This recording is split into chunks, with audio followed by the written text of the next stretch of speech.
काल रात्री घरी जायला 9 वाजले, कारण बरीच पार्सल्स पॅक करायची होती. त्यात मी एकटीच असते, त्यामुळे बऱ्याचदा मला घरी जायला उशीर होतो. गणपतीचे 5-6 दिवस दुकान बंद असल्यामुळे काही पार्सल्स पेंडिंग राहिली होती. तशी ग्राहकांना मी कल्पना दिली होती की पार्सल्स लेट होतील. ही सगळी पार्सल्स पॅक करून अगदी व्यवस्थित पत्ते वगैरे लावून मी त्यांना एका बाजूला करून ठेवलं आणि मग घरी जायला निघाले. घरातून प्रसादचा फोन सारखा येत होताच. शाळेतून घरी आल्यावर आई घरात दिसायला हवी आणि मी घरात दिसले नाही की त्याचे फोन चालू होतात. दुसऱ्या दिवशी सकाळी लवकर आले, सगळी पार्सल्स उचलली आणि बघते तर काय, खूपच पसारा झाला होता.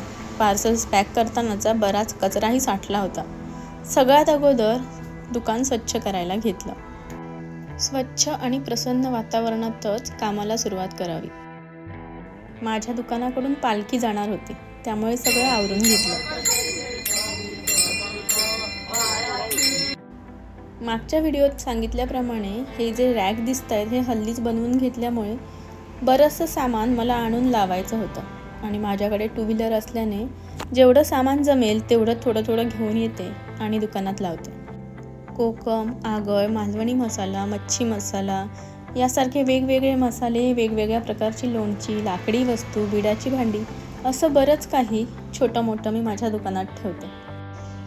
हे सगळं सांभाळून आम्ही तांबाळही सांभाळतो.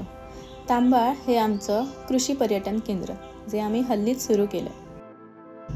सध्या तांबाळला प्रचंड गर्दी आहे. मला रोज जाणं शक्य नसलं तरी अधूनमधून फेऱ्या मारत असते.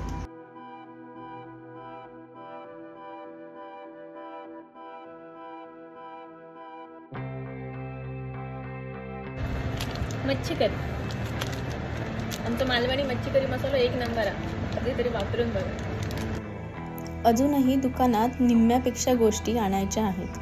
थोडेफार मसाले, विड्याची भांडी, लाकडी वस्तू मी आणून ठेवल्या. माझ्याकडे वेगवेगळ्या प्रकारच्या लाकडी विळ्या मिळतात आणि पोळपाट लाटणी, लाकडी डाऊल अशा गोष्टीसुद्धा असतात. माझे व्हिडिओज पाहून रोज कोणी ना कोणी मला भेटायला येत असतं.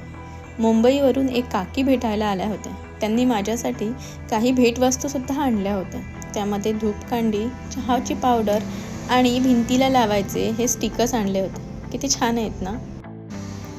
लगेच उघडून मी लावायला घेतले. दुकानात अजून थोडंफार काम करायचं बाकी आहे. लाईट्स लावायच्या आहेत, जेणेकरून दुकानात व्यवस्थित उजेड पसरेल.